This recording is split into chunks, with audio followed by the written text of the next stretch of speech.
In a recent video, I made a statement about the comparative lengths of a snubby revolver's barrel to the barrels of a small semi-auto. And I said that, when you look at them comparatively, these barrels are just as long, if not longer, than, say, the barrel of an XDS or a Glock 26 or 33. I got a lot of emails from people asking me, how is that true? I got emails from people asking me, how could you say something so stupid? Which I think we all know how I could say something so stupid. And I got the random emails that just called me a dumbass or even worse things and then moved on without really making a point. So I thought I'd make a little video here that actually measures the comparative lengths of the barrels of the small snubby revolvers to their, wouldn't call them competition, but let's say they're equivalent in the small semi-auto market. Okay, first I'm going to measure the barrel of the Springfield XDS. Now I'm going to use my calipers here. Now the battery is dead, so we'll have to do it manually. And as you can see, I cracked the lens trying to change the battery earlier today. So I'm just going to throw this one away and get another one. But I can still use it to measure here. And let's put that on there. And you get, well, they say 3.3. I'm actually getting, 3 2/10, which would be 3.2. So I'm not seeing where they're getting 3.3 out of that, unless they're counting the lockup here, which I can't imagine they would count the lockup, but I guess that's what they're doing. If you just measure the barrel part, let's just try to get a comparative measure of the actual barrel here. Just measuring the barrel, you're getting a little over 2.9 inch, or wait, 1.9 inches. So under 2, like 1.95, so under 2 inches for the Glock XDS, 3.2 if you measure the chamber. Okay, now here we will measure the barrel on the Smith & Wesson Model 60 here, the snub nose. It's about just under 2.2, I'd say, let's say 2.19. So it is longer barrel-wise only. Now, let's give it the benefit of the doubt and measure it with the cylinder, which would be the same as measuring the entire length of the barrel on the XDS.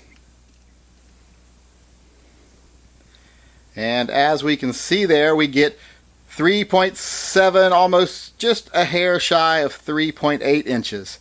So 3.78, let's say, just to guesstimate. So longer if you measure just the barrel, opposed to just the barrel on the XDS.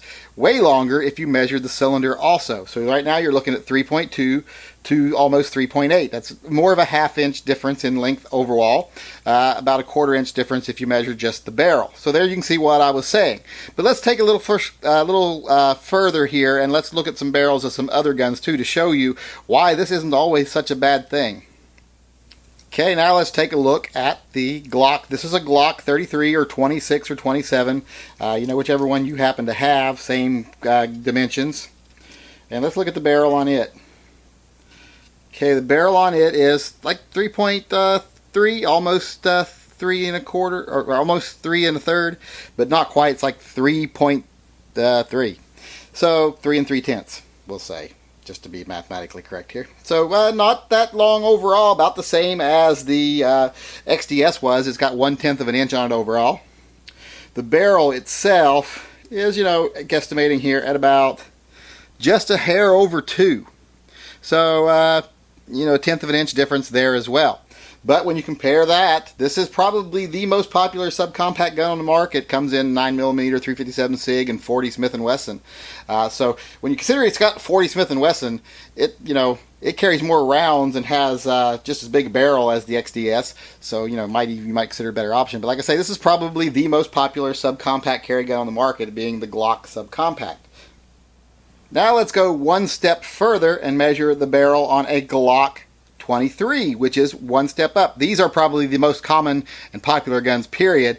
So the barrel length on that's about 2.6 inches. 2.6 if you count just the barrel. I'm doing it reverse if I've done every other one here, but just to get it done quickly.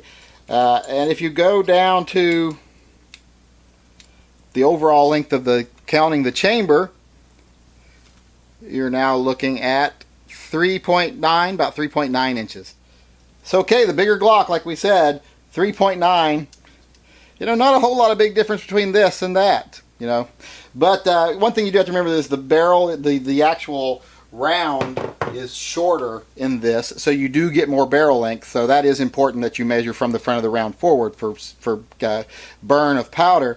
But you know, the powder gets to burn all the way through the length of the round anyway when you're shooting, so it doesn't make that big of a difference. So when you really start looking at it, when you start looking at Revolver here compared to these tiny semi-autos here, you know, the Glock, 2 Glocks, and the Springfield here, barrel length on the snubby starts looking not quite so bad as you might think it is when you just look at numbers and don't really put those numbers into real world application.